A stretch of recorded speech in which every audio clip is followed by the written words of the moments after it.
How many times have you tried to log on to a website only to realise you've forgotten your password? You know, that complicated one with the capital letters, numbers, symbols that make no sense. As online security gets more and more important, so our passwords get more complex and harder to remember.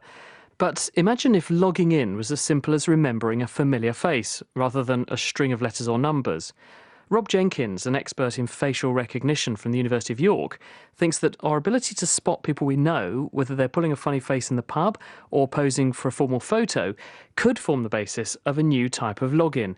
Kat spoke to him to find out more about the experiments he's been doing. What we wanted to get rid of is the element of having to remember a secret. So one of the things I like about this proposal is you don't have to remember anything. You simply have to discriminate familiar faces from unfamiliar faces. So that's all you ever have to do is, given a bunch of faces on the screen, which one of these is someone you know? How did you actually go about testing whether this works and whether people can actually remember, who's who and use that as a passcode? Well, we did a couple of things. First, we asked people who volunteered in the experiment, we asked them to think up a bunch of faces that are familiar to them but are not widely known. It's quite a specific question, but people had no trouble doing this. So they have very good insight into, well, I like this music band that no one else really likes, but I love them, so I know exactly what the bass player looks like and what the sax player looks like and the rest of it. So there are these kind of pockets of specialist knowledge that for some people are very deep, but they're not deep in the general population. And this is great because it means that they can pick out familiar faces that are familiar to them and not to others, which is exactly what we want for this authentication system.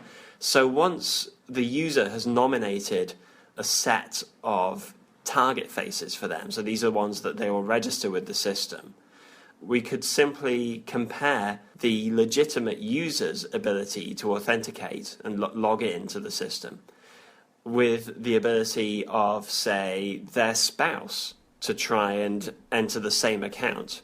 So what would this actually look like, say, if I was coming to a website that was protected in this way? What would it look like to me and what would I have to do? Well, in our experimental setup, you're presented with a series of 3x3 grids of face photographs. The first grid will come up. That's a 3x3 grid of faces. One of them will be a face that's familiar to you, and the other 8 will not be familiar to you. So your task is simply to click on the one that's familiar to you. And then it moves on to the next grid, this time different images. In our experiment, we just had 4 grids like that, and you just tap on the familiar face in each grid, and if you get them all, then you're in. If you are not the user, then of course, when you see those 9 faces in each grid, they're all strangers. So you have no basis on which to decide which one you should tap on. What kind of levels of security does this offer? Does it actually work? We kind of thought that this familiarity effect would be strong. What surprised us a little bit was just how hard it is even for close acquaintances to guess which faces the user has registered. Even spouses and people who are really close to the user like that find it very hard to crack their own partner's account.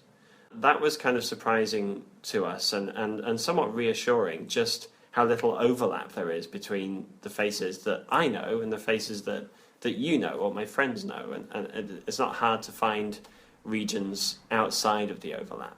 One of my biggest problems is that for websites that I don't use very often, every time I come to them, I'm like, oh no, what was the password for this one? I can't remember. And also, I do have a bit of a problem remembering names and faces. Is this going to be the sort of problem that's going to dog me if I would use this kind of system online? With faces, you probably don't have much trouble recognizing your friends and family, even if you haven't seen them for a while. And what we found is that it's similar even when applied to this system. So we actually asked users in the experiment to come back a year after they first used the system, and they hadn't used it at all in that intervening year. So we were kind of interested to see, is this going to be like a password where they just have no clue what they're doing anymore? And actually they thought that would be the case. So we got some of the users' comments afterwards, and they said, well, I had no idea anymore who I had nominated as my faces for this system, so I thought I wasn't going to be able to get in. But I could, and that's what the data showed, is that once they're presented with the screens, because the task is just, well, which is the face you know, it's actually really easy for them, even a year later. Rob Jenkins at the University of York.